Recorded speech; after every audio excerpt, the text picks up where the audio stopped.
grup de treball que és la comissió institucional del partit i va ser validada per al comitè executiu amb la idea de crear un espai de reflexió i d'anàlisi, com ja he comentat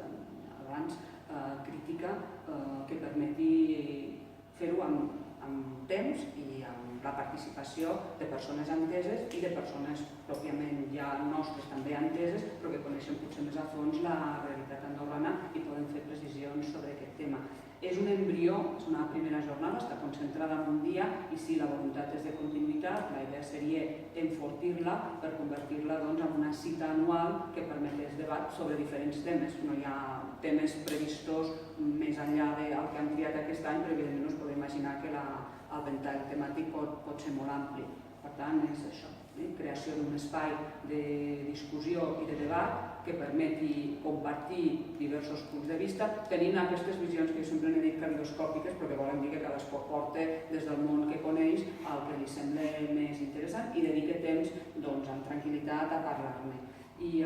quan al parquet de Martí Salvans, el Marc ho ha explicat, és un reconeixement a una persona que jo crec és profundament apreciada i recordada per tots els membres i simpatitzants del partit i perquè crec que el Martí sumava en la seva persona dos àmbits importants que era el món del coneixement i la recerca i alhora el de la gestió pública política i el compromís amb el país. I crec que és un gest que l'honora i ens honora de recordar-lo i fer-lo present amb nosaltres en aquesta activitat. No sé si pots afegir, Marc. No, ho has dit perfectament.